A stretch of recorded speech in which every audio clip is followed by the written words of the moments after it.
Hi there, you little elephant chicken nuggets. It's me, Carl. Welcome to Grow TV. Welcome to Grow TV. Hosted by Carl. Where we have fun with our friends, talk about Jesus, and go over everything the Bible has to offer. Now once again, welcome to Grow TV. Yo, you aren't gonna believe where I'm at right now. I'm at the elephant exhibit! And wow, these things are massive. Elephants are the largest land animal, and they spend 16 hours a day eating. No wonder they can't jump. Tell you what, I'm half tempted to jump over that fence and start riding one. But I think there may or may not be a rule against that. Either way, these creatures are just so fascinating. Want to learn some more? Me too. Hey man, how you doing? Hi Andrew, I'm great. I just want to go over some cool elephant facts with the kids. Awesome, I'm always down to learn. Let's hear it. It says here that elephants can communicate with each other from up to 5 miles away. Holy moly, they can also live up to 70 years old?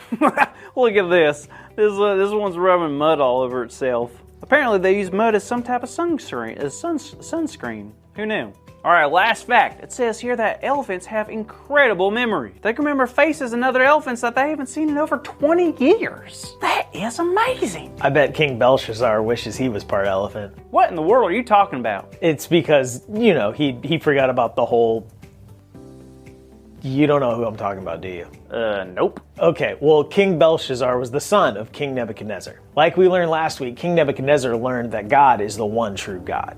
And he learned that from Daniel, Shadrach, Meshach, and Abednego. Guys that were brought over from their hometown to live and work in the kingdom of Babylon. These four followed God no matter what. I mean, the king tried throwing 3 of them into the fiery furnace, and nothing happened to them. So clearly the God they worshiped was real. Anyway, you'd think that when Nebuchadnezzar's son Belshazzar became king, he would have remembered all of that, but he didn't. Oh, well, that's a bummer. It really is. There was this one time when he was having a big dinner party, and he asked his servants to go get all of the silver and gold cups. And the thing is, the cups, or goblets as they called them, were very special. Well, how special were they? Well, these cups were taken from the temple in Jerusalem back when Daniel was taken as a slave. They were used to worship and honor God. Not for silly parties and worship of idols, but that's what the king was doing. He was using the goblets to worship other gods, who aren't really gods anyway. Oh yeah, well that's like really disrespectful. Kind of sad too. Right? But the thing is, God had a plan. Because as soon as they started drinking out of those goblets, a hand from heaven appeared. A hand? A hand from heaven? Are you kidding me? And it wrote a message on the wall, but the thing is, no one could read it. No one? No one. The king was frightened. He offered a gold necklace and the opportunity to become the 3rd highest ranking official in the land. Whoa, that's a big reward. It sure was. But still, no one could read it. Until the queen walked out and she brought up the name of, can you guess? George Thorogood? What? No. Oh, I have no idea then. Daniel. She told the king about Daniel. Oh, of course, I should have known. So Daniel came out and he told the king that he wasn't interested in the rewards. He only wanted to read and share the message of what God had written. Daniel is the man. But before he read the writing on the wall, Daniel took that opportunity to share a message with the king. He told the king of his father's mistakes, reminding him of how he didn't listen to God. And then Daniel told the king about himself, about how he had turned against God and refused to listen and obey God. Wow, that's some heavy stuff. You ain't lying. Then Daniel decided to tell the king about what the writing on the wall meant. He said this, God has numbered the days of your reign and brought it to an end. You have been weighed on the scales and found wanting. Your kingdom is divided and given to the Medes and Persians. Holy moly. So basically the writing said, hey, Belshazzar, your kingdom's guilty of like a lot of things and you're in big trouble. Oh, and by the way, you're not going to be a king for that much longer. Did I get that right? Pretty much. It was a very revealing truth, but the king honored Daniel for telling him what it really meant. So what happened next? Well, everything that was written on the wall came true. That night, the king was killed and a man named Darius became king. Wow, so much happened so fast. I guess you're right about the whole elephant memory thing. Belshazzar should have known better. Yep, all he had to do was take a look at his father's life and the people before him to realize that he should have really been listening to God, especially as king. For sure. I guess that's how we should be living too. What do you mean?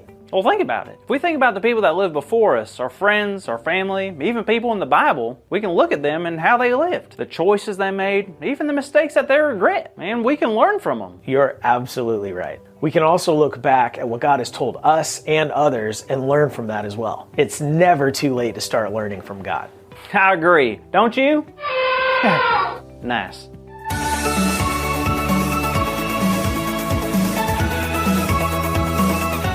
Hey there, kids! Did you have a good time learning more about Daniel? Now, I'm just gonna assume all of you said, yes, we loved it. All right, well, today's big idea is something truly special. It's, I can keep learning. God is with me. Now, you know the drill. Let's roar that big idea out as loud as we can. Ready? 1, 2, 3. I can keep learning. God is with me! Awesome job, everyone! Now, speaking of roars, I heard next week's episode has a lot of lions. I don't know, just what I heard. Anyways, I hope I can see you then. Bye, kids! Thank you for watching, and tune in next week for a new episode of Rose